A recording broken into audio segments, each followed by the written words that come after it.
Hi, this is Roger. Welcome to the Sunday chat, which will be mainly about my trip to Burnhams yesterday, but there are a few other snippets. First of all, a disappointment and an apology.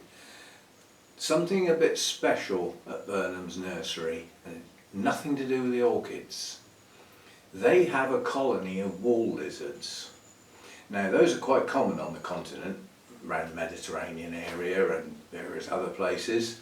But they're not common at all in the UK. They're not native for a start. They're not one of our native reptiles. But there are a few colonies dotted around the country. Where there are some, there are a reasonable number. But they are isolated colonies. They can't join up. They're too far apart. So they can never really spread. So they remain isolated. And there's a colony at and around Burnhams nurseries. They actually get up in the roof and run along the netting, and they can be seen in various places. And I've never seen one.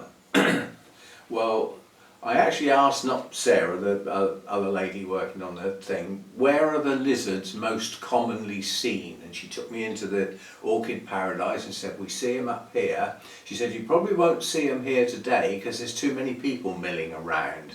They tend to be in this area when it's quiet, when there's nobody around and voices and stuff. So, and I said, well, the last time I saw them many years ago, so it's the time of year where the acorns are starting to come down, a month earlier than normal, maybe even 5 or 6 weeks earlier than normal. That's what's happening out in the countryside. Things are just going over. And still the middle of August, it should be the end of September into October when these things happen. No rain. Anyway, I said, well, the last time I saw them was basically sitting out on the little patio area, and I saw a couple then. She said, well, they are there, they get in under the decking and everything. She said, I'll show you. So she came outside, and there was one that scurried away, stood back a bit, and it came out. And I got the camera, I did a nice zoom in, got a really nice shot. And then when I got home and I took all the clips off from the day, that one was missing. I was obviously so excited at actually seeing one, I forgot to press record. So I didn't capture it. So it's missing. So sorry about that. I'm very disappointed because I'd have liked to have had that clip. There's a nice male with a nice bit of green as well. So anyway, it didn't happen. We do make mistakes. We're not perfect. Fortunately, that was a one-off shot because the sun went in and it disappeared in the whatever they are, nasturtiums along the side there. Anyway, so that's that. I had a look at the day lengths and stuff like that, and our day length change is heading up. Well, it's around 3.5 minutes a day now, so it's not at its peak, but it's heading that way. And I do notice now, when I go to bed, I usually go to bed 9 o'clock, 9:15, it's virtually dark, whereas, earlier in the year it'd be 10 o'clock. I always sort of think, does it people say, oh, I can't go to sleep without the curtains pulled. To go to sleep, you close your eyes. It's dark. It doesn't need the room to be dark as well. Wherever you are, if you shut your eyes to go to sleep, it's dark. It's all up here. Anyway, so certainly as the expression goes, the nights are drawing in, and same's happening in the morning, obviously. Mojo's still doing his normal, this is my breakfast time. Of course, it's pitch dark when I come down now. So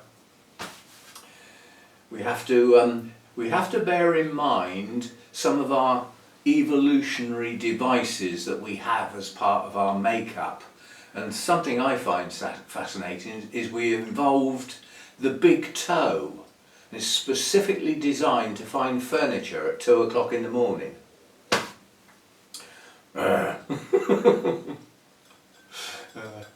And if you've just popped up to do your business in the middle of the night and you catch a chair leg or something, you probably talk about it. Anyway, trip to Burnhams. Planned out, and all went to plan and all went well. So, you know, normally I've got mini horror stories to do with that sort of trip. It is quite a long way. But no, nothing. I mean, I left here around 7:30. The plan being to go straight to the breakfast stop to get there for when they open at 9 o'clock. I got there at 9:03.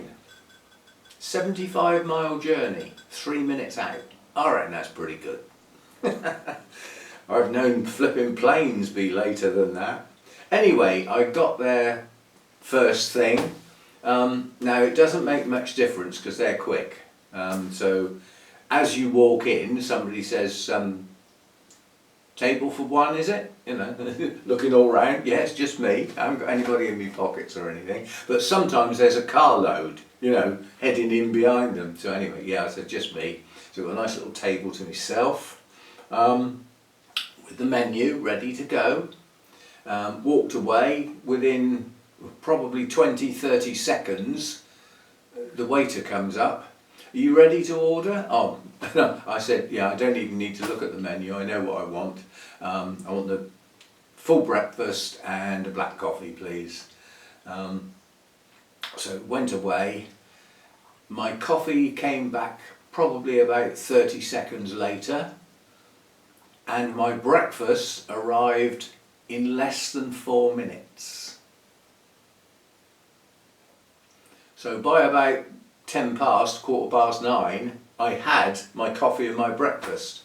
My breakfast, you know what it's like in places, you order a coffee and by the time your meal comes, your coffee's stone cold, or you've finished it and it's long since gone and forgotten. My breakfast arrived, I still couldn't drink my coffee, it was still too hot. And after I'd finished my breakfast and they came and took the plate away, I was still drinking my coffee. But it's perfect, you know, absolutely brilliant. So then I got on my way from there, and the whole journey is 105 miles, 104 point something or other, 105 as near as damn it. And to the breakfast place it's 75 miles, and you sort of think to yourself, well, wouldn't it be better to get somewhere halfway? There isn't anywhere. There's nowhere decent on that road, unless you go into Bridport, and you know, then effectively the place where I stop is a roadside cafe. It's, you know, a glorified roadside cafe, but it does incredibly well. Saturday morning, by the time I left, there wasn't a spare table. People being asked, sorry, but I'm afraid you're going to have to wait. There were seats out in the garden area, but I don't know, some people just don't like eating outside. I don't mind. The only thing I'm not too keen on is the garden area. They allow dogs in there, so you've got dogs all over the place, and some people decide that it's okay to let the dog off the lead, sniffing all round your feet and everything when you've got sandals on. Anyway, I had a most enjoyable meal, very speedy. I was back on my way very quickly, and it's not far outside Honiton. You make your way down, Honiton's in a hole. So this place is up on the high ground sort of thing, so you have to make your way down to Honiton like a zigzag to get down in there, and then you immediately join a dual carriageway which then joins the M5, which then goes on to the Devon Expressway, which is dual carriageway. So from the breakfast place to Burnhams is over in no time at all, compared with how long it takes to get to the breakfast place. But I got to Burnhams about 10:15. They didn't open till 10. Now, so again, I reckon that was pretty good timing. So I got there okay. I have got some new orchids. We'll have a look at those at the end of the video. Met lots of people I know, and I hunted out a couple of decent growers and had some good chats. The one I chatted to for quite a long time from Cornwall Orchid Society has been growing them a long time, and basically he has a running water system when it rains. So not so much this year then. But yeah, he said when it actually rains, some water comes in from the roof and actually flows through and out the other end. But he said they're still sitting in water. The rain, when the rain starts to run, it's an overflow system. So it obviously refreshes the water and overflows out the end. But when it stops raining, the trays have still got water in. So that's how this works, but not so much this year. And he said he's had quite a few losses. The other person I spoke to has had quite a few losses. My friend Alan, quite a few losses. So I don't feel so bad. I thought it was just me, and it's not just me. So desperately trying to find out what was different about me, and it didn't matter.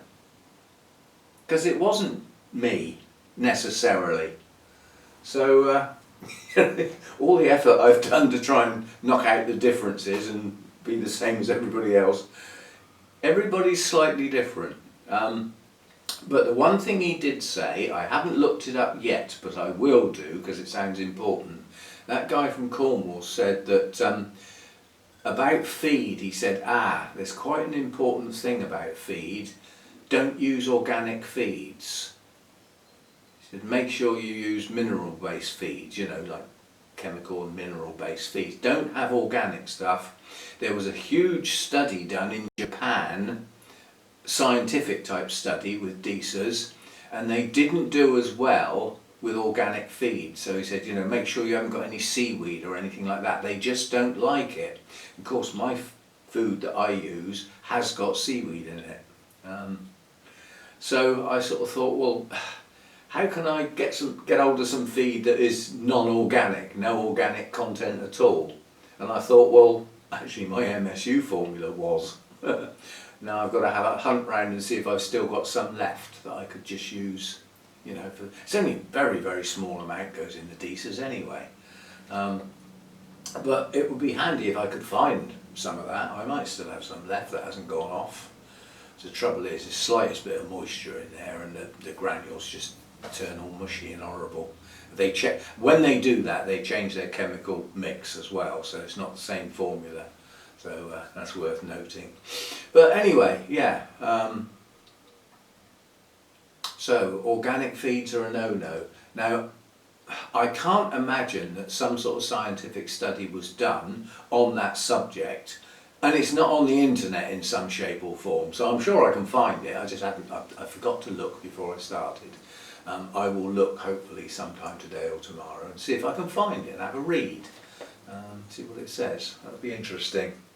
If anybody else finds it, stick the link in the comment. So one thing YouTube allows that some other sites don't allow is a link. It'll chuck it in my hold folder. It won't be in the normal comments. It'll be held. Anything. It's like, I know what people are typing on phones, sometimes, and you've got auto correct and all that sort of stuff. Sometimes you get a full stop at the end of a sentence without a space at the start of the next sentence. YouTube sees that as a direct link. It sees it as an internet address, so it blocks it. It doesn't delete it or anything silly. I can still see it and approve it, and it comes back in because I can sort of see what was meant. People don't put links in comments very often. I do get some people put interesting things in my email box. I do get some things in there sometimes. Anyway, yeah, so the DSAs, I don't feel so bad about mine, and I'm quite confident now. I had another look this morning. What I've got left is going to grow. It's going to be okay, provided I don't mess it up in the winter. Oh, and another thing that's quite interesting as well is having discovered that my thermometer that controls the heater and everything for the winter is out, and the little cheap £7 gadget over there is actually more accurate, measured with a proper decent thermometer. So compared with that, it's within 1 degree. It was 14 degrees out here this morning. That's brilliant. So I've got cold nights, I doubt if it was much different outside. you know. So my thoughts about perhaps postponing putting the cymbidiums out this year because of the fuss involved. Yeah, I'm getting that way inclined, and then perhaps we'll have a go at it at some point when there's not much else going on.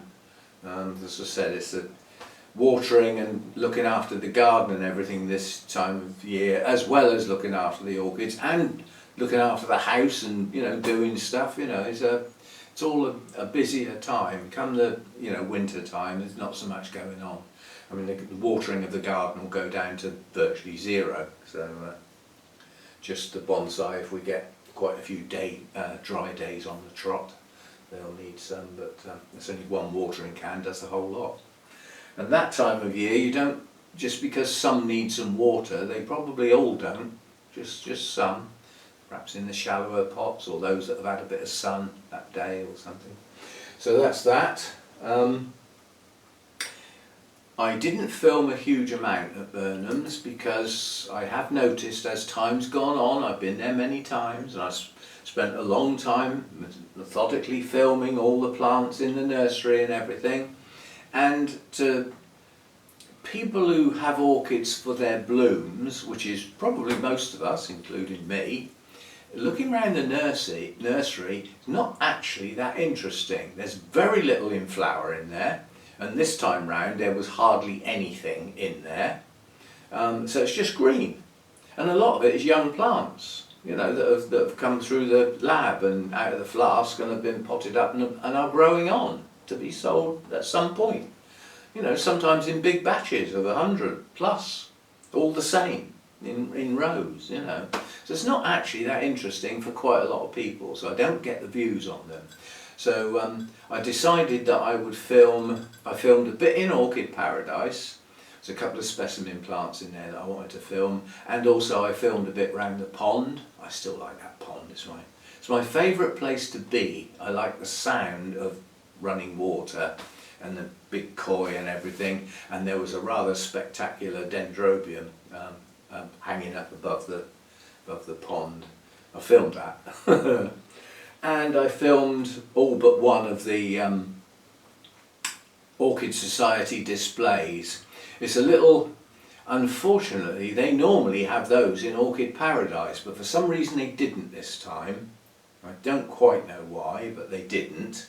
And they were all in the, what I call the back office, where they do all their repotting and, you know, little courses and talks and things.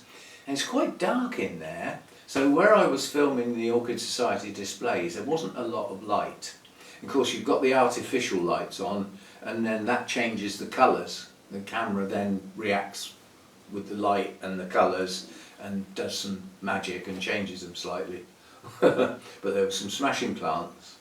There was a, you'll see it when I put the clips out, there was a really, really nice Laelia purpurata variety, Atropurpurea, and I had that once, that actual variety, stunning blooms, absolutely stunning.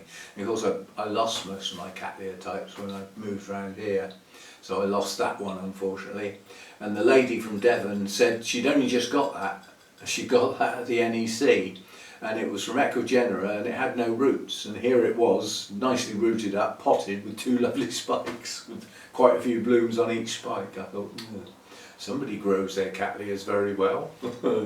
Anyway, there's some good plants to see there, and as I said, I've got a couple of plants. One of them is one I've had before, and the scale had it basically, and it couldn't get going. I couldn't clear it. And in addition to that, it's one that doesn't like too much heat. So I thought, well, we'll give it another go here, and I will probably mount it. Came with a free weed. I did say you charge an extra for the weed. She said, take it out if you like. I will have to probably spray the plants because Sarah said she's got some bugs in. It's mainly aphids, but there's a few mealybugs around on an odd plant here and there. The other thing she said, she doesn't do this often, But you know, hi everybody as I walked in, so and so, so and so, so, and Sarah said, "Can I have a word?" I'd hardly got in the door, and she said, "I've had a bad delivery." She said, "We had a heat stress delivery, and a lot of the blooms are," she said, "it's mainly Phalaenopsis, and the petals have gone like that. So they're going to drop early, basically." She said, "Can you just try not to film them, because it doesn't happen often and it doesn't represent what the nursery is normally like." I said, "Got no problem with that." "You don't need to point them out, I'll be able to tell, and I'll stick to the good stuff." I said, "I probably won't film much in the nursery anyway." She said, "Well, most of them are in the reduced area anyway." She said, "I can't sell them at full price."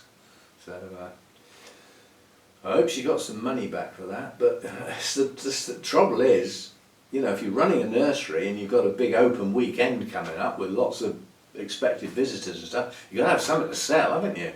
So she had to order some, and, you know, heat waves again. It's messing people about. So I had enough of it. I think I must have said that half a dozen times yesterday, and so with all this heat and so on. Yeah, I said, "Yeah, and I've had enough of it." It's got to be 5 months with no significant rain, hardly any to mention of, and sunshine virtually every day, and hot for this country. I know other places think, 30, that's midwinter for us, but it's not normal here.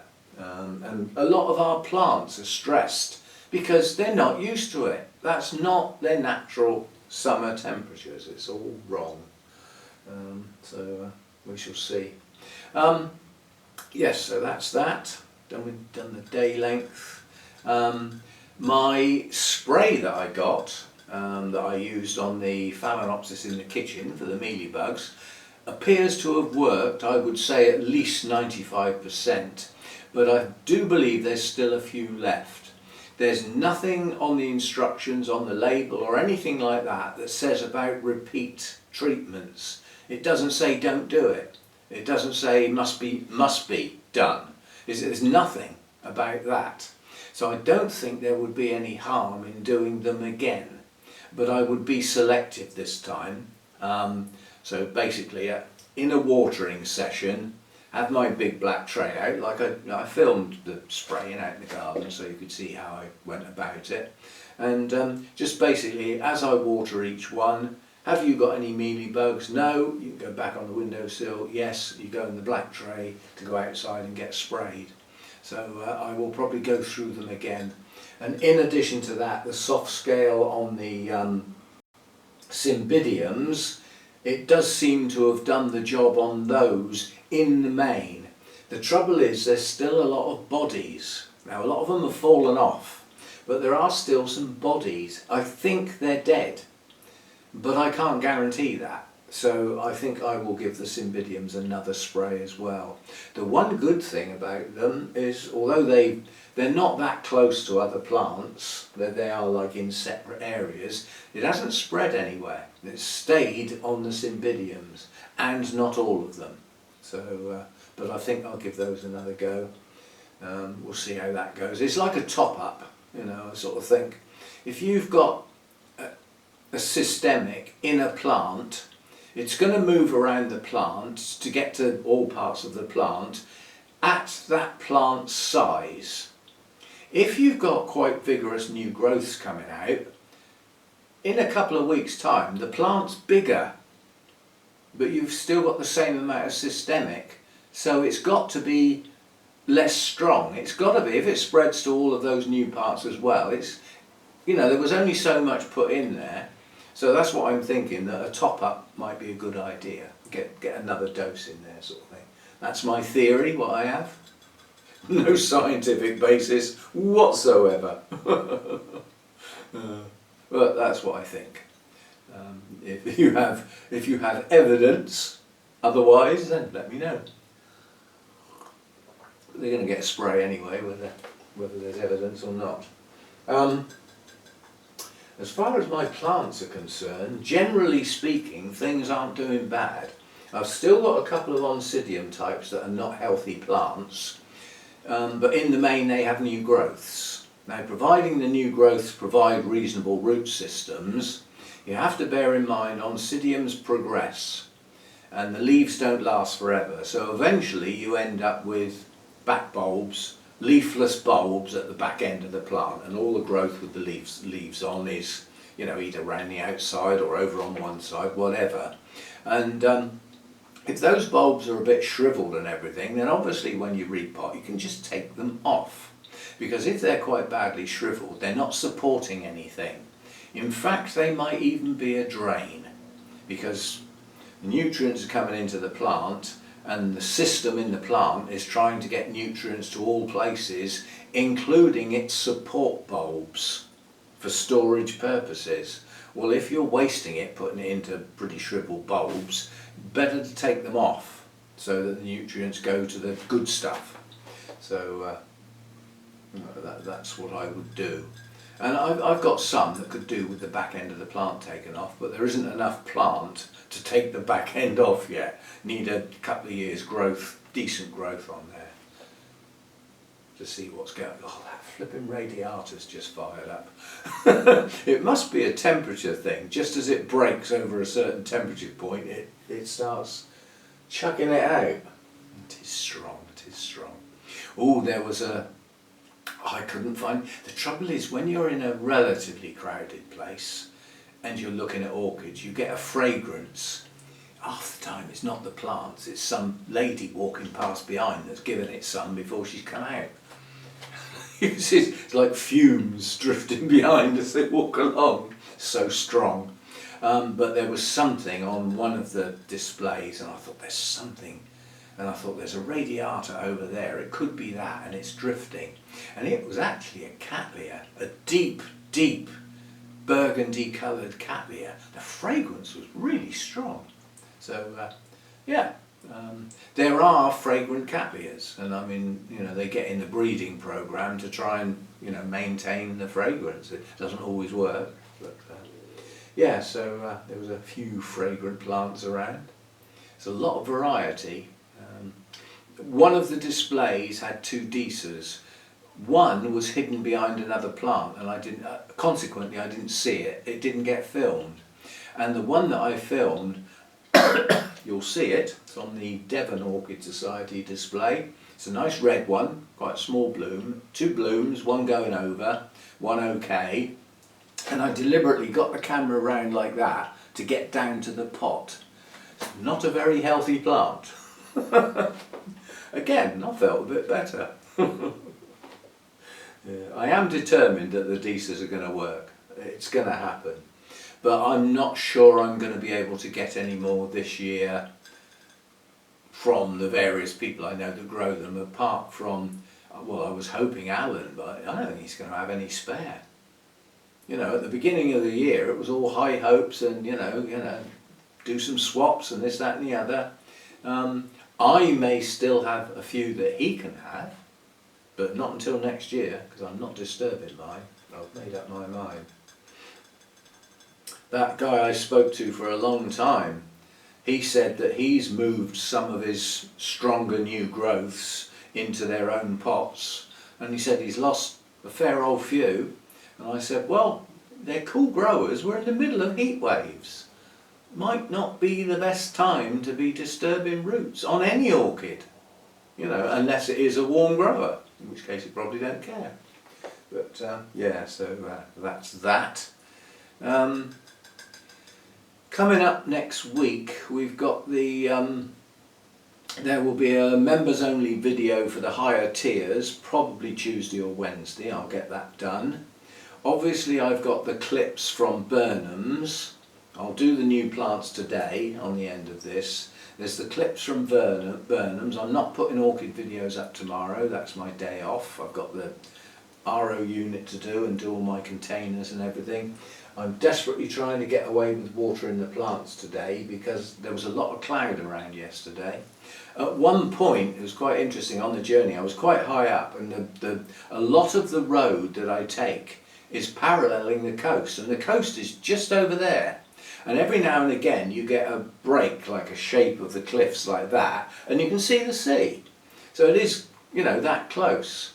And you're coming round a bend quite high up like that, and the whole of the distance across the hills, because Devon is like rolling hillside and downland and stuff like that, the whole of the distance like that was just under a shroud.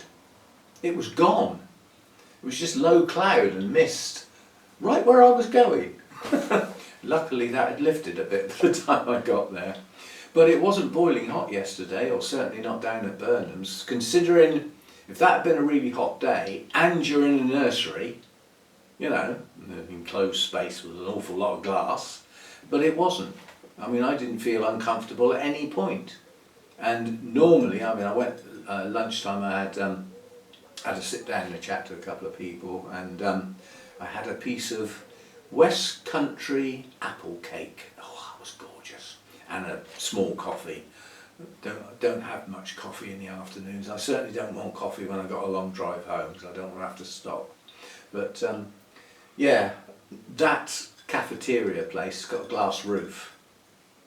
You get in there when the sun's out and it's hot. It's uncomfortable. You know, you sort of sit down for a drink, think, I'm not staying in here, I'll go and sit somewhere else, sort of thing. But yeah, it can get very hot in the nursery. So, and it wasn't. So that was good. And when I got back here, I mean, when I left in the morning, I had to leave this door open. I couldn't leave it shut. You know, I mean, if the sun came round on the roof during the day, it would be up, you know, 32, 33 in here. So I had to leave the door open, and I put the fan on at 7:30 in the morning. Fan doesn't usually go on till lunchtime when the sun comes around. I don't need it on all the time, it's not necessary. So I had to put the fan on, even though I didn't know whether it would be needed or not. But I couldn't not put it on, if you see what I mean. I had to set the place up for a hot day. And I don't think we had the hot day. I mean, I got back here, I got back in the door about 5:10. So had there been a lot of sun, it wouldn't long have gone. And it would, a lot of the heat would still have been in here. And it wasn't.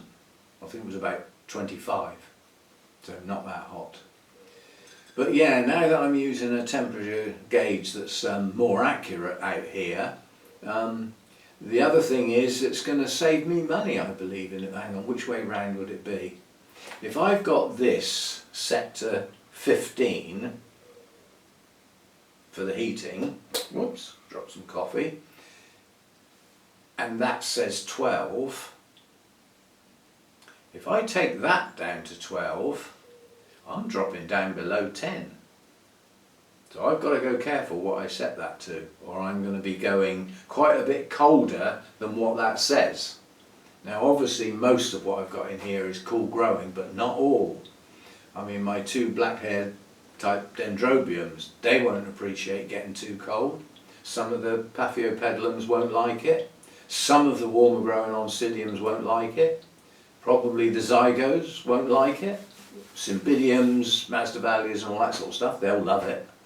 But yeah, I do need to go careful. I don't want to mess up some plants just for the sake of 1 or 2 degrees. So that's a way off yet, one would hope. So a big thank you to everybody that contributed to my day out in whichever shape or form, whether just being regular members or the one-offs, the buy me a coffees and the what are they called? Not super chats, super thanks I think they're called, where you actually donate some money as part of a comment. I think they're called super thanks. But yeah, thanks anyway. It all went in the pot, and to be quite honest, with the plants I've come home, there's still some left in the pot, which is very unusual. Normally I have to top it up myself to come home with what I want. But yes, we were okay yesterday, so we've still got a little bit left in the tank.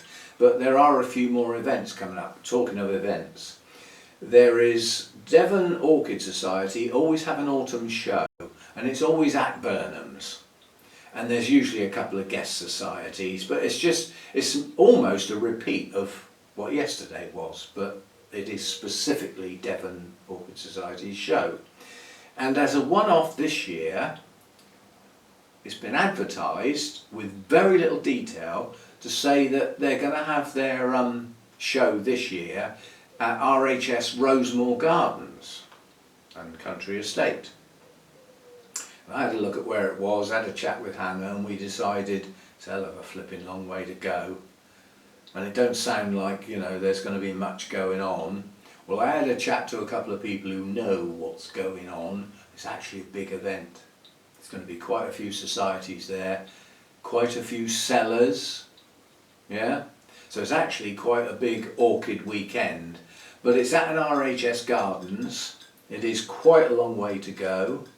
Hannah would probably love to come, because it would be like when we go to Wisley. The gardens themselves are part of the day out, not just the orchid show. You know, a look round the gardens and everything is part of it. So, and I've never been to Rosemore. It's in North Devon, so yeah, quite a long way away from Burnhams. But for Burnhams, it's just up the road compared to where they often have to go to. So I think I revisit the possibility of going there. It would be an early start. But I think it's a Saturday and a Sunday event, so to do an early start here, Hannah would have to come down on the Friday, which can be arranged, and a fair old bit of driving as well. But we look into it. It's a one-off event, but it's in, I believe it's in October, so I don't know how much of interest there would be in the gardens themselves. There would be some autumn colour. Some of the trees that go, you know, would be in full autumn colour. The maples, well, some of the maples might have even finished. But yeah, there would be some nice tree colour around, and the late flowering plants. Things like dahlias and stuff like that will still be out, as long as the frost hasn't, as long as we haven't had any frost. But given the year we're having so far, I don't know whether we're ever going to get another frost. It certainly feels like that. So I think, I forget what the date was, but it was just into October, so that might be on. And again, could get some nice videos out of that, so we shall see, but not confirmed. And basically they haven't released the full set of details about it yet. So I think they're still working on it. You know, it's not all bedded in yet, so I'll have to wait and see.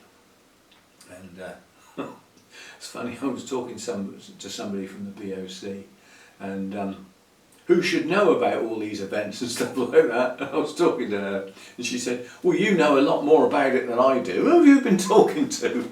So I explained who I'd got the information from. She said, oh, I was going to have a word. Yes, and I had long chats with the lady concerned, because she's involved with the British Orchid Council's photographic competition. So I've got quite a lot more information about that, because obviously I've got to put an email around to our Orchid Society, because we're going to do like a prequel. So we're going to hold our own photographic competition, which hasn't been bedded down. I don't know who they think is going to judge it. I don't believe the committee would be a fair way of judging the photos, because I don't believe some of them have got a flipping clue which way up a camera even goes. So how can they judge? It would just be an opinion. But it is clarified, it's not the orchid that's being judged, it's the photo.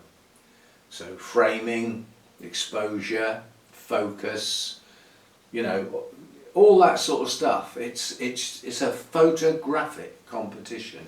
So I'm over the moon with that. I don't have to take any photos. I've got a backlog, a shed load of photos of every orchid that's ever bloomed for me, and some of those are really, really good shots.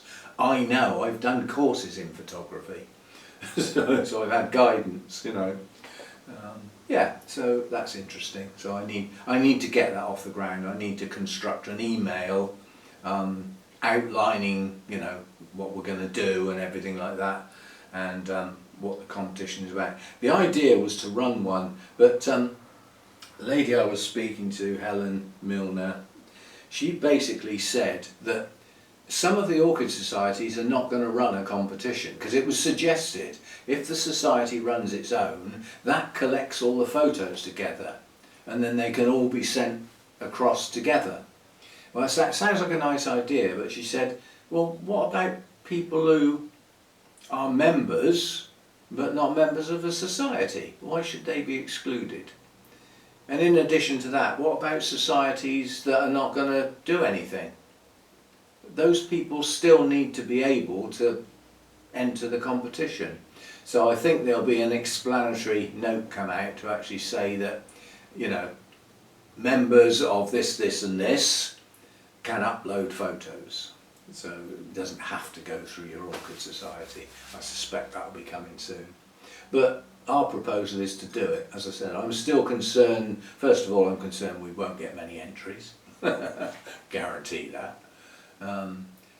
Do we limit it? Do we say like two only, or 3 only, or 1 only? What do we do? You know, all these sort of things have got to be thought about. But yes, and I'll preempt things that are just not going to work because they'll be loaded onto a website. Some photos are just not going to work, or they would overload. You get some people that the level of quality of the photo, the sheer size in pixels is too much. It's not required. So I can always reduce them down to a sensible size for what's wanted, and at that size on the web page nobody will know that it's even been touched. Trust me. So that's still all got to be done. Coming soon, I suppose. Yeah, so I think that'll do. We'll have a look at the plants, because I haven't had a really good look at them. Well, I did obviously before I bought them, but then Sarah's wrapped them up for me, so we've got an unwrapping. I'll have to move the camera around. But yeah, as I say, one is one that I've had before that I would like again, and it'll be part of a set. I've already got 3, there's a clue. This will be a 4th. And one of them is part of a much bigger set, but I haven't got that colour. And I've forgotten what the other one is. Oh, I know what it was. And again, that's part of a set that has always been incredibly difficult for me, but has become easier now I grow at lower temperatures. So you can start guessing if you like, but you've only got a few minutes to wait and you'll be able to see them, won't you? So that's that. Before I switch over to looking at the plants, thanks to the people who support the channel as either members of the channel or over on the Patreon site, and those that did some one-offs and everything for the, you know, to help support the trip. That's, you know, it's appreciated. It always is. And the other type of support, which is just watching the videos, watching some adverts, hitting the thumbs up and leaving a comment. That's all support. The whole thing together is support. And something I keep forgetting to say, if you're not subscribed, it would be useful if you did so. I know YouTube doesn't take as much notice as it used to, but it still does want to see an upward curve. It wants to see the channel growing. So if the number of subscribers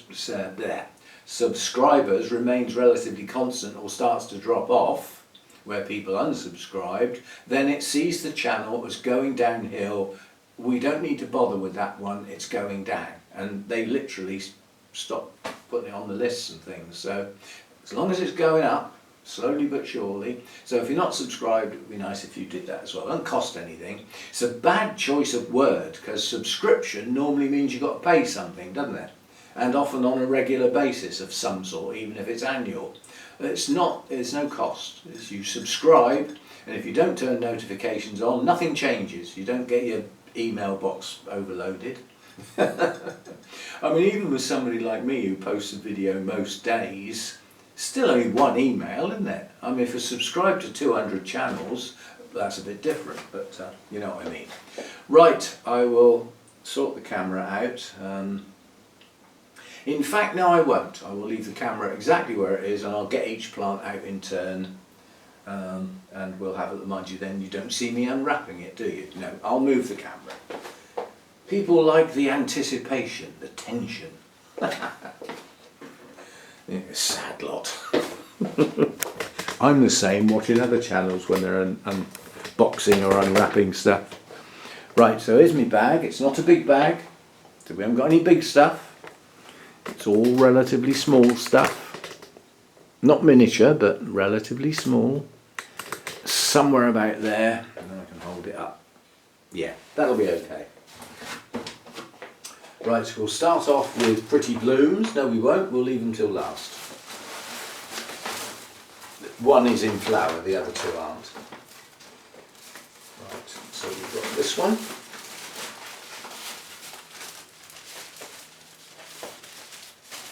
And this is going into what has become quite a large set over the last couple of years, whereas before everyone I got died. Guessed it yet? It's funny, Sarah knows she's only wrapping them up so that I can unwrap them, so she doesn't go mad with the sellotape and stuff. It's just a gentle wrap. Right, so here we have a Masdevallia, and I can tell straight away it's been in the pot a while because it has other things growing in it and a fair old bit of algae on the top. It looks like it's in moss with some bark. It has root activity, and it's not a bad looking plant. It's quite healthy. It's got new growths coming out the top. It's a reasonable size, and it's called, no it's not, the tag says Masdevallia red in brackets. That's why it caught my eye. I don't have a red one. Well, I do now. You know me, I like my reds and oranges. So that's plant number one, a Masdevallia. As I say, there's quite a few new growths coming. Some are pushing on and the leaves haven't opened properly yet. Some are only just starting near the base. So not a bad plant. Quite pleased with that. Then this one is the one I had once, and the scale, between the scale and the heat, I lost it. Very fragrant. I just said it was a set of 3 and then said the word fragrant. So I've now got to change that to a set of 4. So if you're concentrating, you know exactly what this is now. This is the one with the free weed, and I can see the bugs already, so this is going to have a spray. Yeah, I shall do it now. So this is a Prosthetia, and it's Garciana. This has a very unusual trait. The flowers are very like Radiata. In fact, they are quite similar. They've got a bit more patterning on them. Similar size, maybe a little bit bigger. But what's special about this is the blooms don't come in a spike. Well, they do, but they only ever have 2 buds. And they're back to back. And that's how they bloom. So one faces this way and one faces the other way. Doesn't matter what the light's doing, that's how they open. 2 buds opposing. And it looks quite attractive. But we can do without these weeds, I must admit. But this is going to go on a mount so the weeds aren't going to... Blimey, look at the roots on that weed. I hope the roots on the plant are that good. But this is Burnham's own. So this has come out. This has got scale on it. Had scale on it. So this needs a spray, and needs doing now before it gets near anything else. But it's got quite a few new growths. Some are not doing as well as others, but there are quite a few of them. This growth here has got 2 new shoots. There's 2 new shoots at the base of this one, and this one's got several. So there's plenty of growth. It looks like it might be 2 plants. This one over here.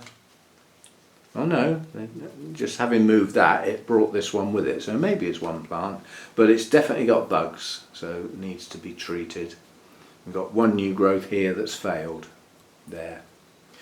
Otherwise, get that on a mount. Got good root activity, so we've got new roots coming out in places. That should establish itself on a mount quite quickly. This lead here has got some quite long roots. It's got some root tips, but it's still got some new ones coming. The new ones are ideal for when you mount because they don't know any different at that point. These are aerial roots, so if you strap them onto a mount, they won't grab hold of it. They still work, but they won't grab the mount. So, or it's very unusual if they do. So that's that one, minus the weeds. Just trying to work out what that weed is. It was about to flower. That spoiled its fun. And then the last one goes with a set again, so it's not the only one of its type.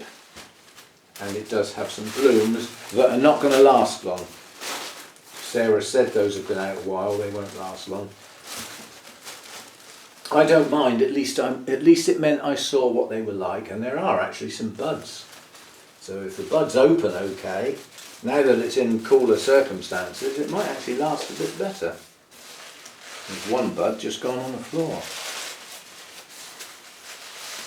It must have been hanging off or knocked. And what we have here, again, is a no ID. There's another bud here that's come off in the wrapping. So some of these buds are dropping. And again, I suspect that's the heat. Hopefully it will retain what it's got left. But Miltoniopsis, back bulb still got leaves on, back bulb semi-buried, another back bulb with plenty of leaves on and the spikes coming out and a nice new growth. All of which is buried too deep in the media, so that's got to come out now. Blooms or not, it's coming out. The pot is soaking, so it's very wet, and I would suggest it's holding far too much water for far too long. And my others are doing well in small bark. So these lower two blooms have gone. This one's just opening. Hopefully it'll hang in there along with this one. These two may or may not develop depending on whether they've... See, this one looks like it might have already blasted. You can see the yellowing. Whereas this one looks like it might make it. But at least we get to see the blooms. It's a nice colour, nice splash pattern, so I was quite happy with that. And the plant itself is quite healthy at the moment. If it stays in that pot buried that deep, it's not going to be that healthy for much longer. So we will have to deal with that. So out of this then, we've got a Masdevallia that needs a repot because the pot's full of algae. So that needs a repot. The Garciana, the Prosthetia, is going on a mount, so that'll come out of the pot. And the Miltoniopsis needs to go in a pot because it's far too wet. It's probably going to stay wet, it's full of weeds, and it's buried too deep. So we've got some work to do. I know you like watching other people work. Yeah, I know your little games. Anyway, that's what I got. And as I said, there's I think that nothing was more than 20 quid, which nowadays is, you know, in a nursery is not bad. It hasn't actually got the actual price tags at Burnhams are pink. They stick out like a sore thumb, and they're usually alongside the other tags. But when it gets to the till, Sarah always takes them out. They can be reused. They've just got a price on. Or that, you know, it can go on another plant. That's that price. So I think they get reused. But yeah, I mean, this Miltoniopsis was less than 20. The Masdevallia was less than 20. And this one I believe was 20, so we haven't spent a fortune, not this time round anyway. 3 plants that I'm okay with. I wouldn't say I'm super pleased with any of them, but they're all okay. And adding to my Miltoniopsis collection and my Masdevallia collection is something I'm doing. Now on the Masdevallia collection I'm going to have another shelf, because that shelf is now full. I mean, the Dracula took the last little corner when we got the Dracula Raven. So we need another shelf. I think, I'll turn the camera around. where the paths are, here was once a shelf, and it was taken off because larger plants were here. Well, those things have been changed around. This is now not a bright light shelf and no tall plants. So hopefully I can just sort of get one of these, so I've got spares, and stick it on top of there, like that. It's a bit too long, but I can use snips and get that off. So, unless there's a shorter one, no, they're all the same length. But yes, I can set up another grid on top here at the back, so that I've still got some height at the front if I need it for anything else. And then we can shift some of the shorter Masdevallias over to here. It's plenty shady enough, it's not ridiculously bright light here, and it's probably slightly better light than the shelf they're on at the moment. The shelf they're on at the moment has got cotyledons above them, and my step ladder outside leaning against that window, so they're not in bright light. It's probably my shadiest shelf over there actually. I could make it a bit brighter by moving my steps, but that's where the steps live. Anyway, there we go then, that's Sunday chat. Thanks for dropping by and being with me on a Sunday.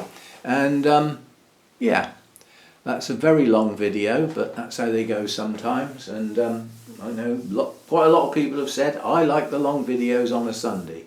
Well, you've got one, heading up towards an hour. See you next time. Thanks for dropping by.